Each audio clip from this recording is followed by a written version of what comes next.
I know you might blow a gasket in a moment, but I know my sleeper. I know my He took a lot of heat. They ran him up out of Cleveland. Oh my God. I get it. No, you ain't. I'm going with the Carolina Panthers as my sleeper. I think that Baker Mayfield is going to do his thing this year. His thing. You make me sick. What's wrong? You are out of your damn mind. That's the first time I'd have ever told you that. You have lost your last piece of sense in your brain. We back. What up, Swag? Hey, look, it's all good, man. Be natural. I'm trying to get this last little piece of Rice Krispie treat, bro. Hey, do your thing. Do your thing. Because you know what? You so sedity hood. I see you with the green flip-flop talking about if your feet touch the floor, the shower floor in the hotel room, you're nasty. It's true. Now, all them AAU tournaments, and you mean to tell me at LSU you had flip-flops when y'all went on the road and y'all took showers? You had flip-flops then? See? Oh, absolutely. See? When I was a child, I acted and I thought as a child. But when I became a man, I put away childish things. So I'm just telling you, bro. I don't get in showers in hotels without flip-flops on. But look, you put something on my mind. I was like, what am I doing right now? I was like, I'm in a hotel room and I'm like, I never really seen them really get down and get to scrubbing on. Yeah, I'm tripping. Well, you know what? I'm so glad we started this podcast this way because that's really what's important. Yeah. Like, we got some housekeeping to do. We done missed our cousins and kinfolks. We got some things we got to get off our chest before we get into what we really need to talk about.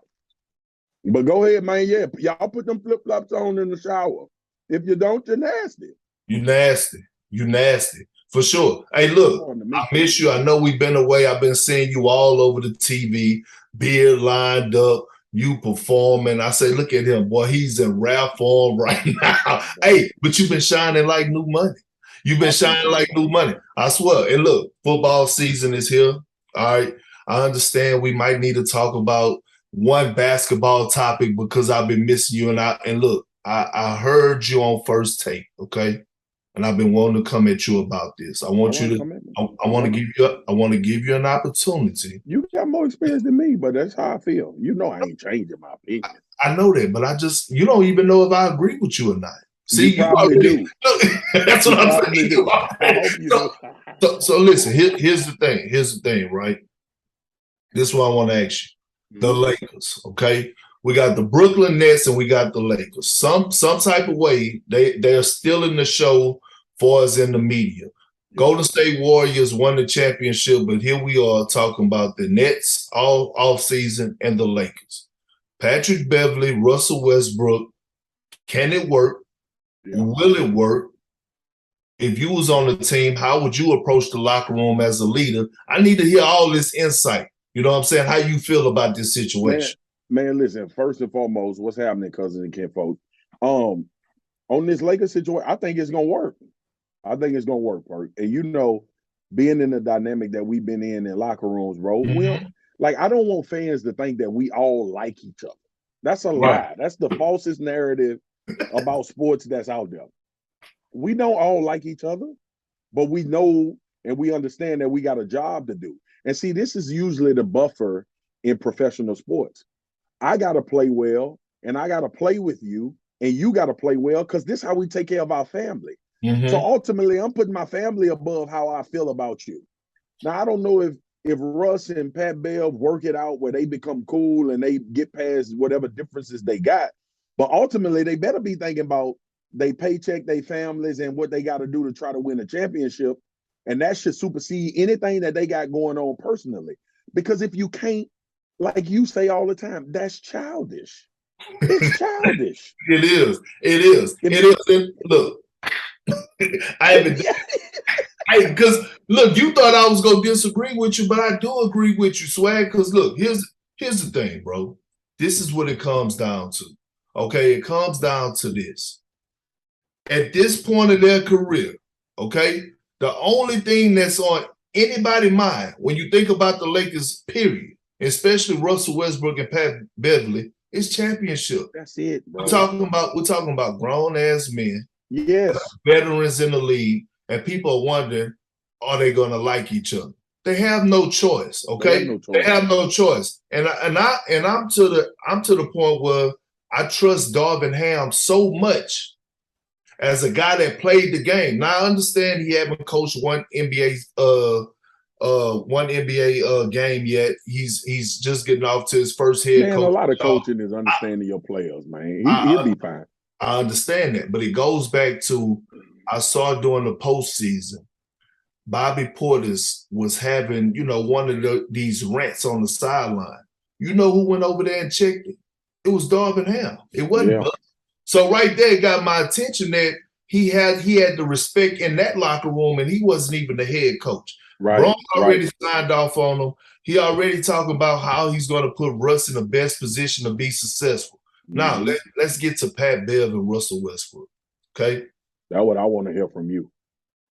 Everybody keep focusing on offense, right? I think offense, if you play the right way and you play with great energy, some type of way you'll figure things out. Yeah, Bron and AD gonna do all the scoring anyway. Let's and look, just figure it out. Here's where, and I said this before, I'm gonna say it again on here to you and our cousins and kin folks. Pat Bev and Russell Westbrook has the potential to be the best defensive backcourt in the NBA because they're going to play together. They may not start, but they could play a lot of minutes together. Right. Here's why I say that. We already know what type of pest Pat Bev is on the defensive side. We get that. We already know that, right? Far as Russell Westbrook, who is let me ask you this real quick. Mm-hmm. Who is the most athletic point guard to ever play the game of basketball, in your opinion? Russell Westbrook. Okay, Russell Westbrook. That's mine. Yeah.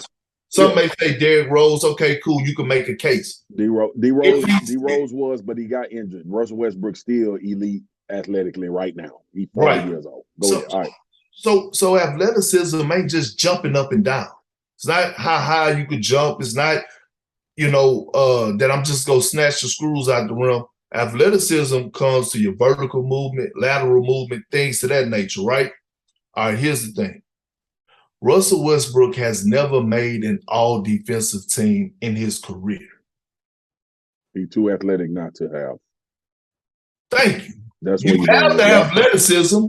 You have the makeup.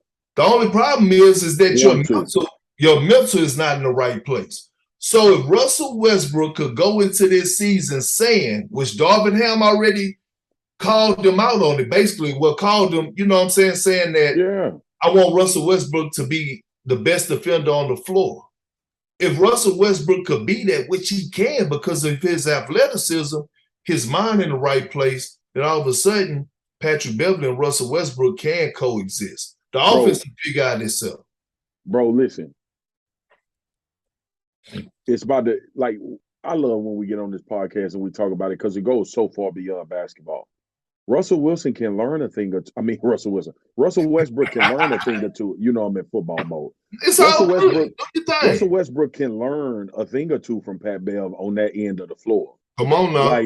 Now you got to humble yourself and say, man, because look, I know people call Pat Bev a pest. Pat Bev is a really good defensive player, bro. That's his career. In his career. So however you define it, he a pest, he or whatever. He's a really good defender, and he take it seriously, and that's what he wants to do. That's how Pat Beverley has signed the 1 year, $13 million contract because of defense. They ain't paying him to come score. They ain't paying him to do all that. They paying him to come and be a defensive specialist. My daughter play volleyball. They give scholarships to girls in college to be defensive specialists. Yes. They give scholarships for it. So the one thing, Pat Bev crazy and all that. The one thing Pat Bev has owned, just like I think PJ Tucker has, man, I know my role. And my role can lend itself to a championship. He's a star in his role. He's one of the few players in the NBA that could score 0 points, play 30-plus minutes, and have a big effect on the game to determine the outcome. Whether it's you know Rico Hines. You know they have the runs in open gym. For anybody that don't know Rico Hines, it's the dude he put open gym runs for a lot of NBA players out there. It's a big, like, everybody goes. Steph was there last week, but Pat Bev was there, and he was talking about, hey bro, you better own where you at in this league. Right. You're gonna have 1 or 2 dudes that can hoop and score all the points. You better be working to get better at your craft. Yeah. And Draymond said the similar thing because they both role players. Yeah. Now, when they come to Pat Bev being with the Lakers and his relationship with Russell Westbrook, if Russ decides, all right, yeah, we might not rock with each other after we leave practice, and don't nobody care. Like, I got a family, you got people. I don't care. Russ got a family. Russ ain't trying to do all that. Camaraderie is good, and you need to have your dinners and all of that. But all of that stuff pales in comparison to what we can actually learn and how we can challenge each other in practice and on defense. Right. You may see them butt heads during the season, and everybody gonna start going crazy. I knew they hate. No, it may be a conversation of Pat Bev challenging Russell Westbrook. Hey man, I need you to lock down, bro. I need you to lock in and lock down. Or I need you to get buckets on the other end, and I'm gonna handle business when we get on this end. Like, so I think they coexist, one, because they older players and both of them need a championship. All right. And the second thing is, are we forgetting that arguably the best leader to ever play basketball is on that team still in LeBron James? Yeah. I know everything don't always circle back to LeBron James, but how can we, let's give some validity to the fact that LeBron James has already managed personalities that don't rock with each other in locker rooms. Right. And ended up in championships. So that's what I got on that, Perk. But bro, they grown. I feel like they could find a way to make it work. I feel like, Pat Bev is the guy that's all about winning. I feel like Russell Westbrook at this point in his career and the season that he had last season, GMs are looking at him. This is the word around town, okay? They're looking at him to see if he could buy into a lesser role and buy into actually winning. And can he be a key part to a team that's trying to contend or win a championship? Period. He has no choice. And ain't that what kept Melo out for a couple of years? Is that yes. So at this point, he has no choice. Okay, cool. Basketball over. I need to get to that Rydell. It's Rydell season. Yes, forget basketball right now, Swag. It's Rydell season. Here's the thing. One, I need to come out and I need to ask you this. Okay. Who is your Super Bowl pick? Who you got to win? Who you got to win the Super Bowl? I got the Chargers. The Chargers? Yeah, that's what I thought your face was gonna do. See, we can become cliche. All right, and we did last year. We made the mistake last year in basketball. We said it'll be the Lakers and it'll be the Nets. You remember that? Remember that whole conversation before the season started? And I know, look, bro. Right now, the Buffalo Bills are the darling of the dance, and the Los Angeles Rams is the consensus pick to come out of the NFC to go to the Super Bowl. I'm taking the Chargers, man, and you can be mad about it, but the Chargers good. There's some pieces this year that can make a difference in winning a championship with a couple guys signing Khalil Mack. They signed one of the better corners, J.C. Jackson, in the league. Bro, Justin Herbert is a bona fide star. You got to have that at quarterback if you want to win the Super Bowl. Man, I'm going with the Chargers, bro. Don't be making your face like that, bro. I'm not. I think the Chargers have a good shot of it's a solid pick, right? Playoffs. I think Justin Herbert is really, really good. I think he is. But guess what? He ain't better than Joe Burrow. And I don't know why people keep sleeping on old Joe, but I'm not. All right? I'm not sleeping on Joe and the Bengals this year. Didn't they going back? Didn't they improve their offensive line? They did. Okay, they improved their offensive line. That's really all they needed to do. Joe Burrow. See, this would make me mad. You just made me mad. What? See, this is what happens. I make a pick, and you don't pick that team, and then you got to act like you mad that I picked a different team. We both probably gonna be wrong. I know, but it was the setup. It was the setup. Sometimes I throw the lob to set you up. Sometimes I throw the lob, you know what I'm saying, to make you look good. Here's the thing, right? Here's the thing. Joe Burrow and the Bengals. That's who I'm rolling with. You really think they going back? I do. Okay. Here's why. That's not bad, bro. That's not a bad pick. I think that Chase and Joe Burrow is the dangerous offensive duo in the league. Okay. Yeah. No matter how you try to scheme for some reason, you can't stop it. And we all know when you get to the postseason, that scout report get a little thicker. And so teams start to plan for you. And they know these two got a connection. They know that they're going to chase some type of way. They know that Joe Burrow is trying to find him in the clutch moments. They still couldn't stop. They couldn't do nothing. They couldn't do nothing with it. Thank God for Aaron Donald, because they would have won the Super Bowl if Aaron Donald wouldn't have got a sack at the end of the game. Thank you. And here's another thing. Joe Burrow did that, bro, and he wasn't even 100% healthy. And wasn't being protected. That's what I'm trying to say. Like, listen, man, I hate it. Bro, see, we've been around each other too much. And we both like we be trying to tell cousins and kid folks we be into these other sports. We be into the sports that we didn't play. Yeah. I hate that you said that, because the last like week and a half, 2 weeks has been all about the disrespect for the Bengals. And I'm so glad you picked them to win the Super Bowl because they legitimately got a shot. But I think you know how it is with fans, bro. If you don't pick their team, you hating on their team. Yeah, you hate. You hate, and I'm not, bro. The Bengals are gonna be a top team in the league. I just picked the team that I think is gonna win it. I'm not mad at the Chargers. I'm not mad at the Chargers. Ain't like we said the Texans. Ain't like we said the Texans or the Jets. We ain't gonna never say that. No, we ain't gonna never say the Texans. I don't know the Texans shit. I don't know. The Texans ain't got it. They ain't got it, dog. They ain't got it. Hey, but look, here's the thing, right? I'm not even mad at your pick. I love Justin Herbert, for real. Yeah. I love it what they have done over there. He got a nice receiving core. I feel like their defense is really, really strong. I mean, anything could happen. We know that. Bro, that team last year was 9-8, all right? And a lot of those losses came on the heels of their coach making poor decisions on fourth down. I think he's grown. He gonna learn from that. They beat the Chiefs last year. They beat the Raiders last year. They beat Denver twice last year. That's all in their division. Now, all of those teams have gotten better, but the Los Angeles Chargers did the most work at getting better to me in that division. Okay, no, and I'm okay with that. Okay, so all right. Look, this is what I do. See, let me confess. All I do is sit back and I watch you tweet during football season, and I just go watch the game, and I basically just steal your stuff. And it's okay. I'm locked in. Okay. I know you is. I didn't call you. You didn't told me I'm gonna call you back tomorrow. I'm watching film. I'm like, dog, you're not even playing. Hey, what do you?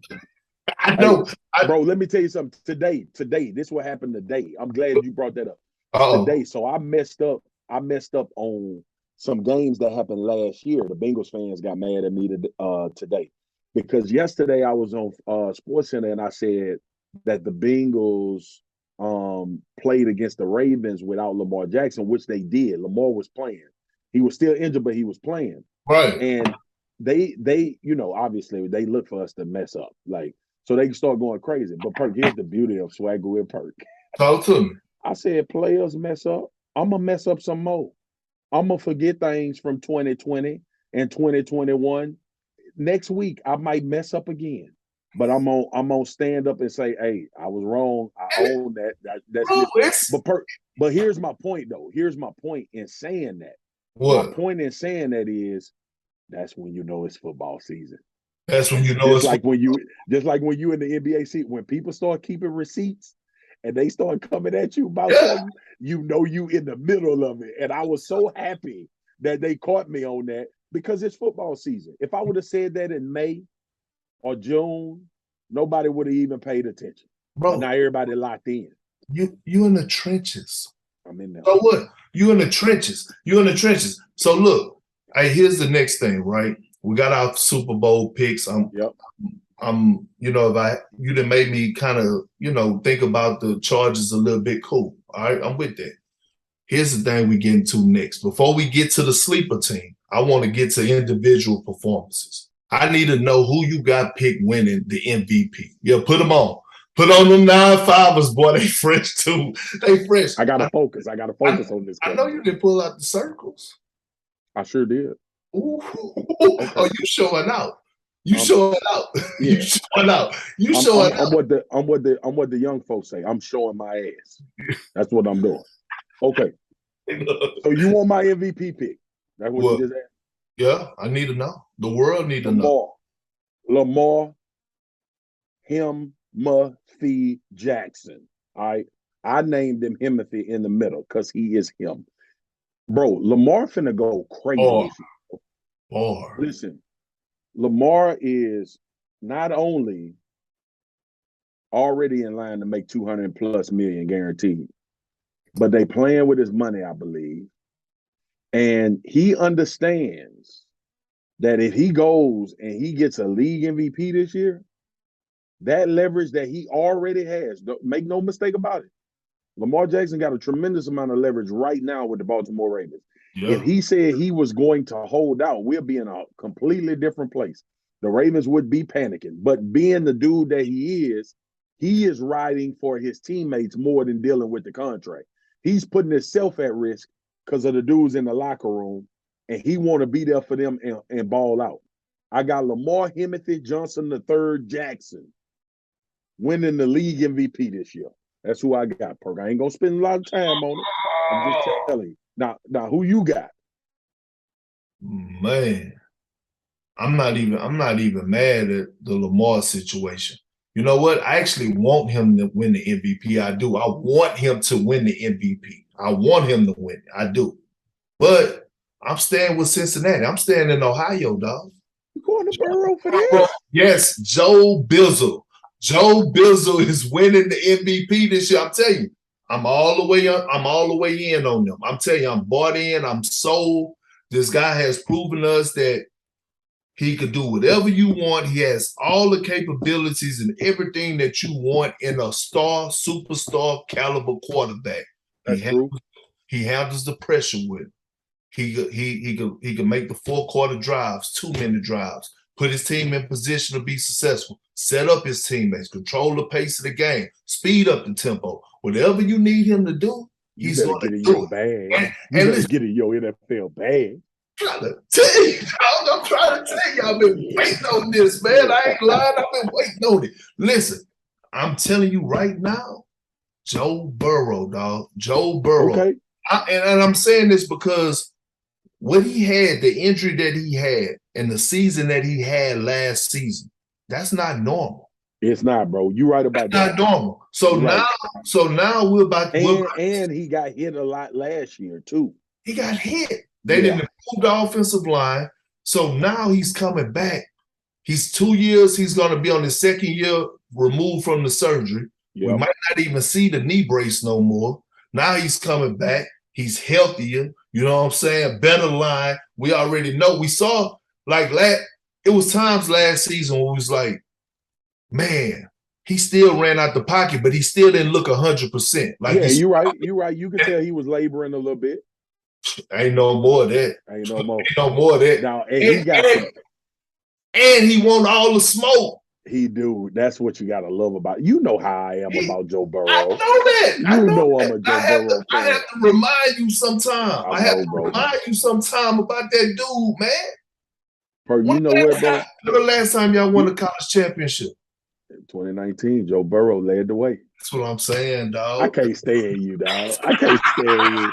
You know, I still love my LSU brethren, man. But I'm golly, you make a good argument for that boy with that offensive line. I'm staying all the way in Cincinnati so much that might be my new team this season. I was just about to ask you, you're a free agent on the market in the fan draft. Mm-hmm. And you ain't got no team, and you keep Cincinnati have been the last 2 picks for these topics. Bro, I've been trying to convert you back. Let me remind everybody. Perk was a Cowboy fan, left the Cowboys and went to the damn Arizona Cardinals, Yep. And then he threw with the Cardinals now. And now it sounds like you finna pace yourself to be a Cincinnati Bengals fan. No, bro. I'm gonna need you down there in that Big D, bro.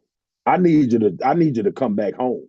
No. Come back home to them Cowboys, bro. No, bro. I need to go to sleep. I don't want to fall. I don't ride the roller coaster with me. I don't need to finish or go into Mondays or Tuesdays or even Fridays stressed out. I don't. Bro. I don't need the emotional roller coaster. I want consistency. And the reason, here's the thing. Have I turned my back on the Arizona Cardinals? Yes. Yes. Okay, I have. Yes, I have. I have completely turned my back on them. And here's why I turned my back on them. I have a problem. I love Kyler Murray, Texas boy. I get all that. I get it.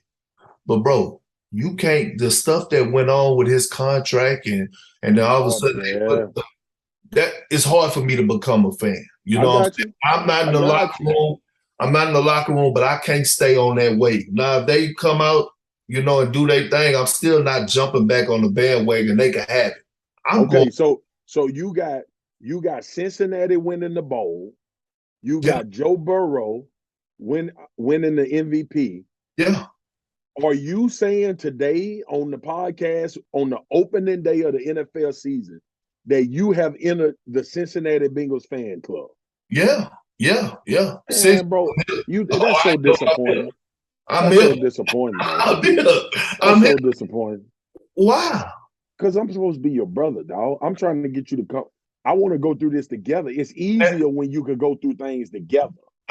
But it's easier. Now, all season, I'm going to probably deal with you with a level of consistency and winning. And I'm going to be over here on the roller coaster, riding it, trying to figure out if we're going to be going up this week or we going to be taking a nosedive. And I'm going to need you for emotional support. And you done already went to Cincinnati. But here's the thing, though, Swag. It's not like I'm trying to leave you. You got an open invitation. You have an open invitation. You can do the same thing. I just look. You have here's the crazy part. You have all the reason in the world to jump on the Cincinnati train right now. You have all the reason in the world. They're top. You ever saw that meme when they be asking the women and their husband be looking busted up and they be like, he mine. I'm gonna stick by him. That's what I'm doing with the Cowboys. I ain't going nowhere, bro. I ain't going nowhere. I'm gonna be an analyst. I'm gonna be professional. I don't have the Cowboys winning the Super Bowl. I don't have them going to the NFC Championship. I got them making a wild card. I got them being in the wild card in the playoffs. I don't think they're gonna win nothing significant. But I'm going to still be a fan. Every Sunday, I'm going to ride and die emotionally with the Dallas Cowboys. Let me put that out there right now. I know all of our cousins and kin folks, we got fans of every team in the NFL. I am going to ride with the Dallas Cowboys until y'all no longer know me. Okay? That's it. Perk, wishy-washy. Don't trust him when it comes to supporting your team. Not trust him. What you mean? I'm trying to protect my peace. No, you don't protect your peace when you being a fan. You go with what is happening, bro. The Dallas Cowboys should be the team that you root for. Because I'm gonna tell you this too. Nope. Don't come on that side when we actually start and win something big. Don't be talking about, I should have been over there. I should have came over there. When? I don't know when. That's what I'm saying. Be there when it happened. That's what I'm saying. I mean, you know what I'm saying? Hey, look, we good though. Okay. But that open invitation is still there. Here's the thing. We get into the sleepers. I know mine. I know you might blow a gasket in a moment, but I know my sleeper. I know my Who, man? I know my sleeper. You ready for this? I know the man took a lot of heat. He took a lot of heat. He took a lot of heat from former players, from fans, you know what I'm saying? And they ran him up out of Cleveland. I get it. Oh my God. I get it. But for some strange reason. No, you ain't. Oh, yes, I am. the Carolina Panthers. I'm going with the Carolina Panthers as my sleeper. I think that Baker Mayfield is going to do his thing this year, his thing. I think he go shine. I think he go prove a lot of people wrong. And I feel like he has it on his mind, and I feel like his team is not that bad. Now, listen, some things happen, man, and it's unfortunate. But, he's in a position now where he really don't have to be looking over his shoulder. He's starting week 1, right? Pretty okay, cool. And I feel like the Panthers got support. They're behind him, and I feel like he's on a mission. They're going to be my sleeper team. Now, look, just because I said they're my sleeper team, I don't expect them to win the Super Bowl, but I do expect them to make the playoffs. And I think that Baker Mayfield is going to come out and shine, and he's going to do his thing. And I'm done. You make me sick. Cousins and Ken folks, y'all about to witness a first. It's about to be a first on the Swagu and Perk Podcast. What's wrong? You are out of your damn mind. That's the first time I'd have never told you that. You have lost your last piece of sense in your brain, picking the Carolina Panthers to be a sleeper. Bro, let me tell you something, dog. You and Dan Orlovsky, see, I think I know what has happened, okay? You have let Dan influence you. No. Because Dan got them going to the playoffs too, talking about Baker Mayfield about to have his best season yet. Why? For what reason? Why do you think Baker Mayfield gonna have a blowout season with the Carolina Panthers when they got the Tampa Bay Buccaneers and the New Orleans Saints in their own division? Yeah, but here's the thing. He wasn't healthy last year. I know that. 2020. Okay, let's go back to 2020. Let me pull my phone out since he had such a damn great year as a quarterback. Let me go back to 2020. Let me tell you what Baker Mayfield did in 2020. I got you. Hold on. I'm just gonna Google this because people be mad when I get stuff wrong. 2020, Baker Mayfield. Yeah, I know they went to the playoffs. Nick Chubb ran for 750,000 yards that year. Okay, let me pull up Baker Mayfield 2020 stats since that's the year that y'all go back to. In 2020, Baker Mayfield threw for 3,500 yards, 26 touchdowns, 8 interceptions, had a 95 QBR. That's great. That's a great year. That's the year that all of y'all are pointing to for Baker Mayfield to go to resurrect the Carolina Panthers. Okay, let me tell you this. Let me tell you 2020. Let's go 2020. let me just think of a random. So bad at me right now. Yeah, I'm pissed off. Let me go 2020. Derek Carr. You know what Derek Carr did in 2020? Derek Carr threw for 4,100 yards, 27 touchdowns, and 9 interceptions. Had a 101 QBR rating. Derek Carr. No, but no, I want to go to these damn great seasons that y'all talking about Baker Mayfield had. Derek Carr, everybody thinks of him as a really good quarterback. Oh, but let me go to 2020.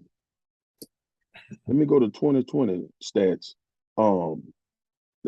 Let me go to 2020 stats. No, matter of fact, I can't go 2020. Dak was hurt in 2020. Let me go to Dakota Rain Prescott in 2019. 4,900 yards, 30 touchdowns, 11 picks, and 100 QBR. But Dak not even in the tier I'm about to tell you. Let me do this. Since Baker Mayfield going, let me go. Because these dudes in his division. Let me go 2020, Thomas Patrick Edward Brady. Thomas Edward Brady, 2020, 4,600 yards, 40 touchdowns, 12 interceptions. So you and Dan Orlovsky telling me that Baker Mayfield with the Carolina Panthers going to outplay Tom Brady and Jameis Winston.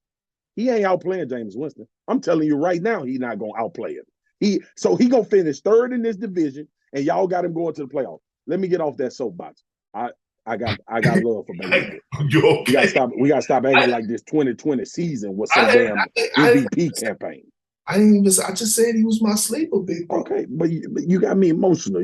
He's not supposed to be. And then you throw me in there with Dan, and I'm like, because he got them going to the playoffs too.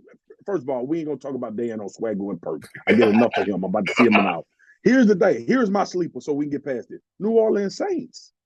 The Saints are the sleeper, and then Michael Thomas coming back. Alvin Kamara is already an elite star, a superstar in the NFL. People forget, Alvin Kamara had a game last year. He scored 5 touchdowns in a game. They drafted Chris Olave, who I thought was the best wide receiver coming out in this draft this year. Yeah. They got him. He already penciled in the start. Oh, by the way, they went and added Jarvis Landry. They went and got Jarvis Landry from Cleveland. By the way, y'all Baker Mayfield guy. Baker Mayfield had people thinking Odell Beckham Jr. couldn't play football no more. Why are we going back to this? All right. Anyway, let's get past that. All right. Look, man. Let me take this somewhere. That's some good NFL talk. I hate your sleeper team, but that Joe Burrow and that Cincinnati train, that thing rolling. I ain't gonna lie. I'm 2 out of 3. I might be 3-0 though. You might be 3-0 if it's a big if. Yeah. It's like the if you get for balloons at a 4-year-old birthday party where they fill up the whole. That's a big if that Baker Mayfield get to the playoffs.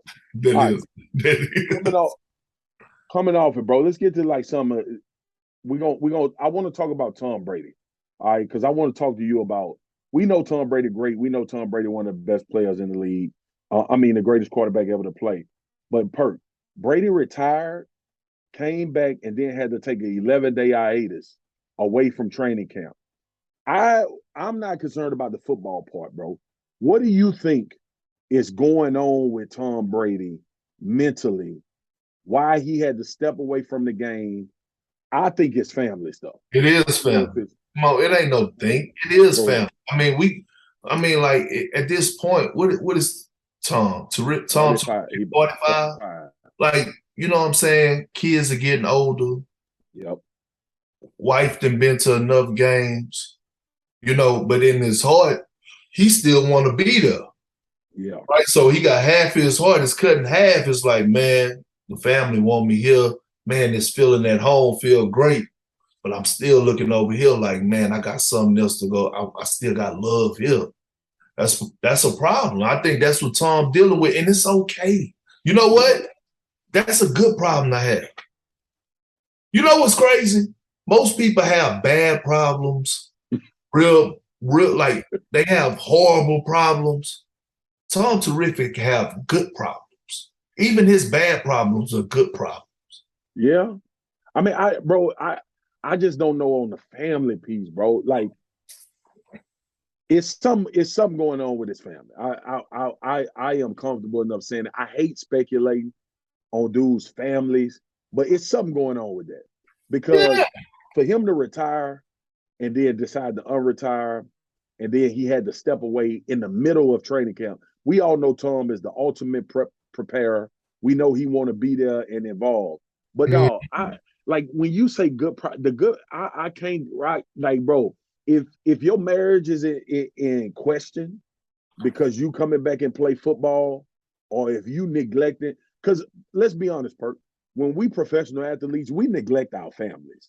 I'm not saying it in a negative way. But we neglect our families. We not there, bro. Like, we are not there. That's the reality. The reality is, we doing something for them and we doing things to take care of them, but we not there. You know what I'm saying? And I think for me, man, like if you was to ask me to speak for Gisele, his wife is Gisele Buncher, who has had and has a phenomenal career herself, being a supermodel, and was making more money than Tom, if she not still making more money than Tom.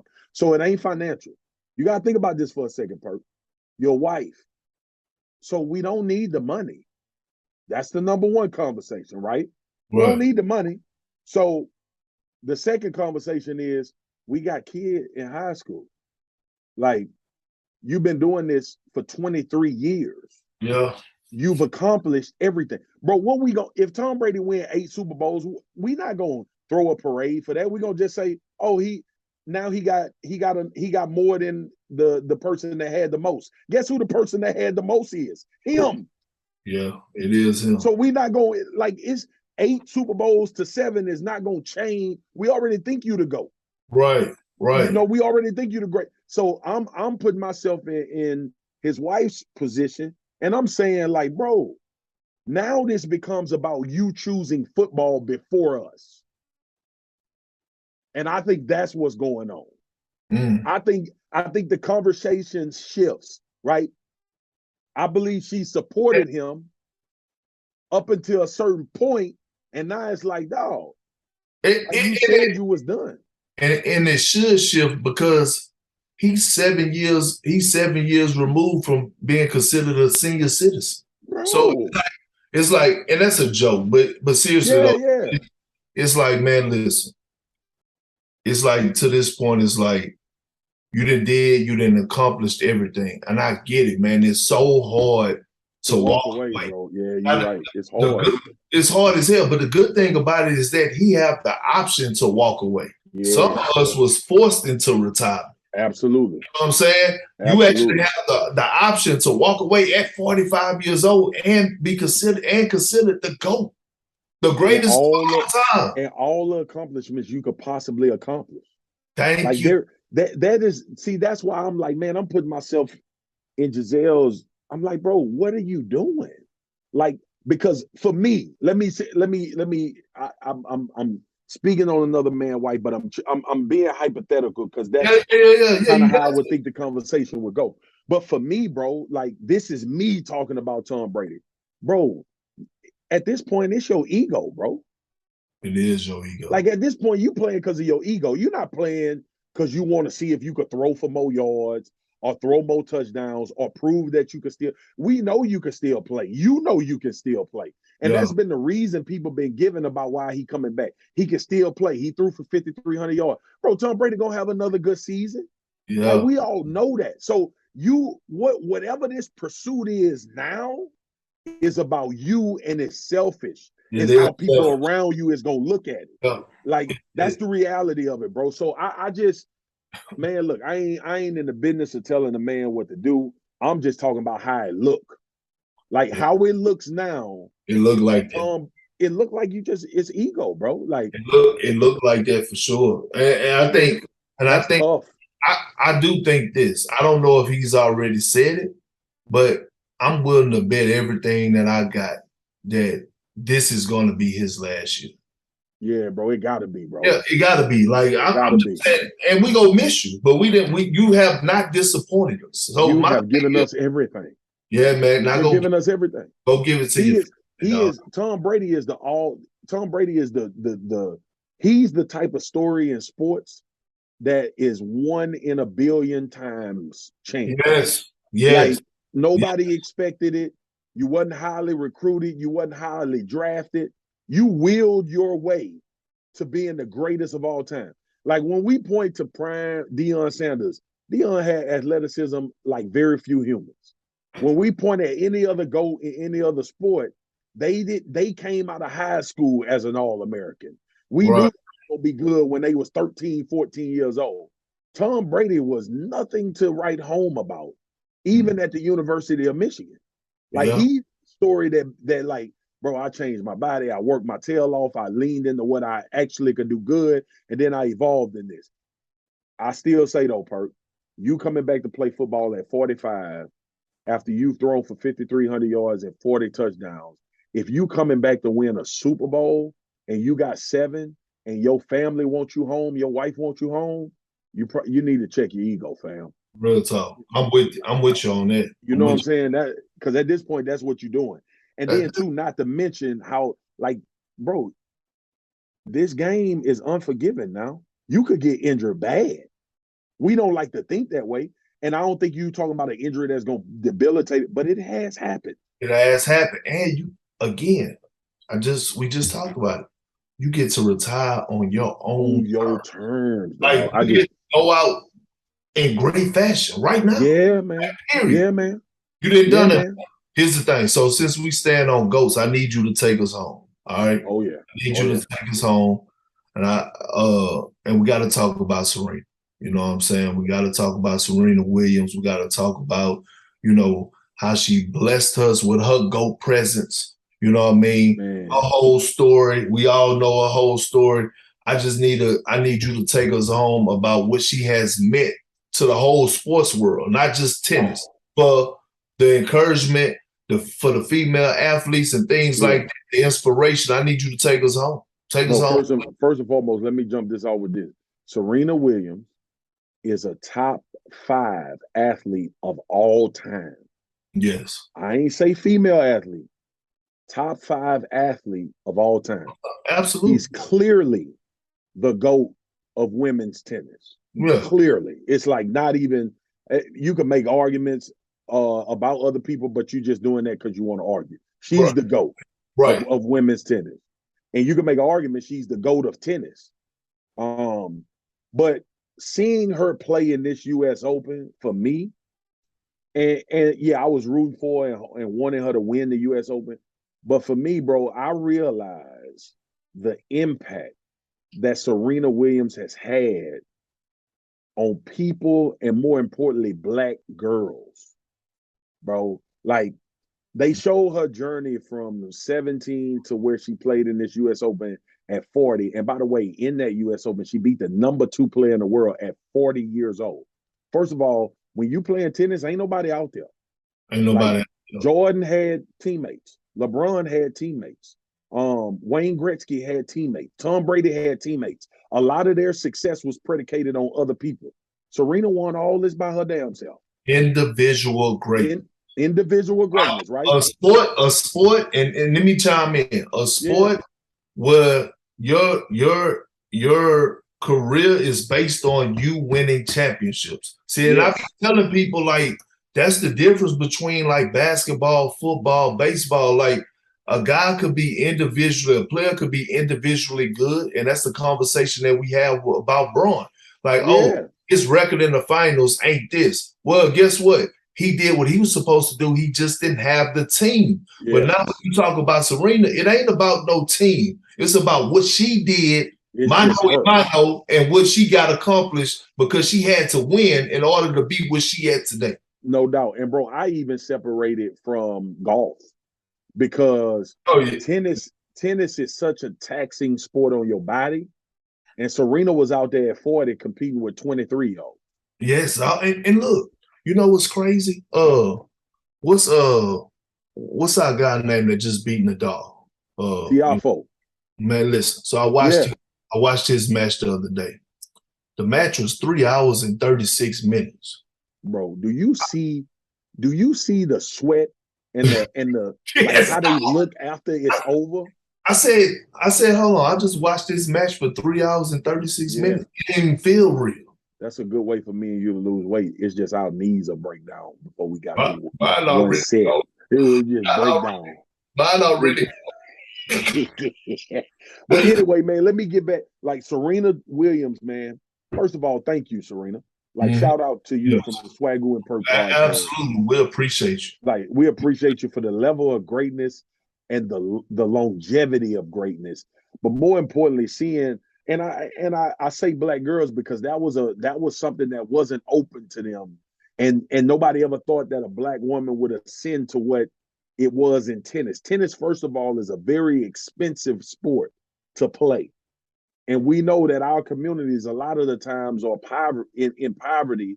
And a lot of times we don't have the access to tennis clubs. And obviously everybody saw the movie and how much help that she needed and all of that stuff. But the fact that she persevered and went through and we were able to watch, think about this, bro. It's a movie out about Serena Williams and Venus Williams and the Williams family and her father when Will Smith played. And she still played while the movie is out. That's legendary. Like, that's legendary, bro. I don't know.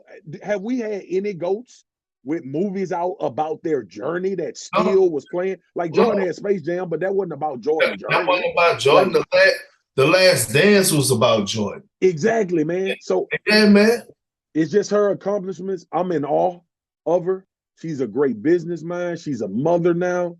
Got a daughter. Got family. Like, I'm in awe. The fact that she was able to go out and do what she did in the U.S. Open. But the impact that she's had beyond tennis will be Serena Williams' legacy, right? Like, that's her legacy. For sure. And she did for the Black community like Tiger did for golf. She made us start watching tennis, like, at a high clip. Yeah. My mom is a huge tennis fan. Like, my mom has been a tennis fan forever. So I kind of, in passing, I've been seeing her watching, Martina Navratilova. I saw her watch when Arthur Ashe used to play, Andre Agassi. She watched Nadal. She watched Djokovic. She watched all of these people, right? But when Serena on, my mom it's like an event. It is. She got a tremendous amount of respect for everybody else, but it's an event when she watched Serena. It's not an event, it's a ceremony. It's a ceremony. It is. It is. It's a ceremony. It is. It's but a man. So that's it, bro. Let's end this on a note. That was a really good high note with Serena.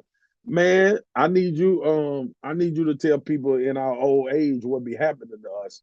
What the hell? I'm about to put you on blast. Cousin Ken folks, Perk called me on FaceTime a couple weeks ago, or a week ago. And this man, this man called me on FaceTime. Hey, I'm wrong, but I don't give a damn. This man is laid up with his leg perched in the air. Dog, something happened to me. Bro, tell the people what happened to you, because I'm embarrassed. Well, I'm gonna be honest, I'm embarrassed. Well, if you embarrassed, just think about how I felt. All right, when it happened. I'm coming home and I realized that I had to stop the Petco. So I get out the car, I'm walking, I got my Crocs on, I'm walking inside the Petco. I slip, right? I take a step with my right foot, I slip.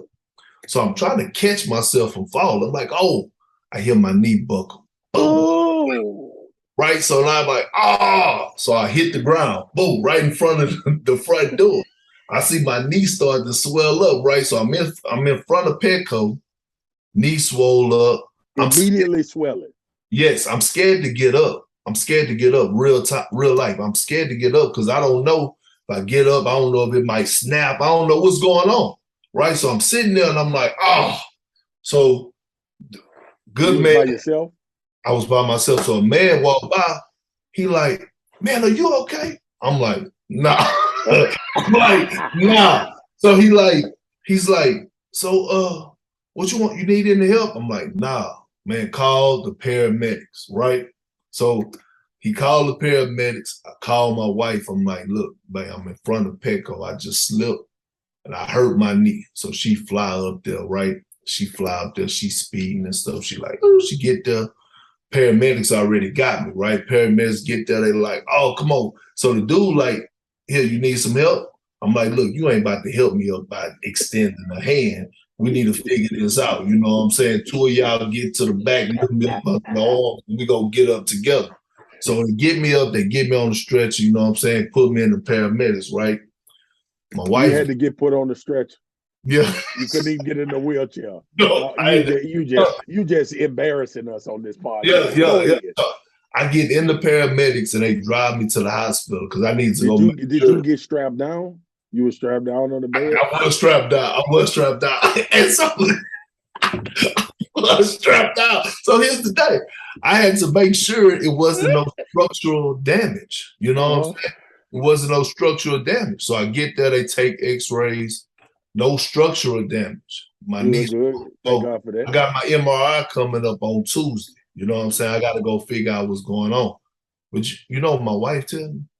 She like, your big dumb ass would fall outside the stove. Outside the stove. We can't sue her.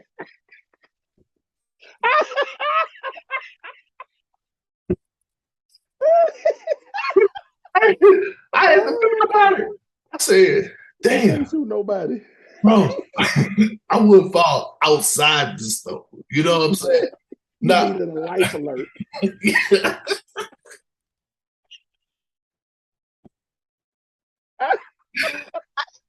So I've been walking around. For the last weeks with a damn limp, bro. Like real time. I'm limping around. Get you like a crutch or something, bro. Man, I'm not getting no crutch, man. So you want to be tough. You want to be tough. I'm not doing all that. That don't look cute. You better not buckle. You better not buckle again. Buckle a few times. No, I'm telling you, man. I don't know what it is, but I know something going on in there. Yeah. And to be honest, I keep pushing my MRI date back because I'm scared. You know what I'm saying? You don't know what you're gonna find. But it's not even that. I know they're gonna find something, but my thing is I'm not having surgery, dog. Not right now. Man, yeah, man. Now's the time, though. Now's the time. I'm not having surgery, bro. You probably ain't got nothing but you need to get probably cleaned out or something. See, this how pro athletes talk. Everybody like, oh, it ain't nothing. Bro, you probably got a meniscus or something. You just need to get cleaned out. I don't need that meniscus. I don't hoop no more. I need to be able to be functional. I don't need the meniscus. I'm telling you, it's something that I could go out. I'm not hooping. I don't hoop no more. No. Well, look, man, cousins and kinfolks, y'all send a prayer for our brother, Big Perk, because he ain't gonna do right, and it's gonna take the Lord to fix him. Because obviously, y'all just heard him; he ain't gonna have no surgery. Yeah. Bro, let me tell you something, man. We've been away for a minute, cousins and kinfolks. We love y'all. We miss y'all. We handling business. We about to be back in rhythm. I'm traveling every week, so I'll be up in Bristol. We gonna get these podcasts rolling.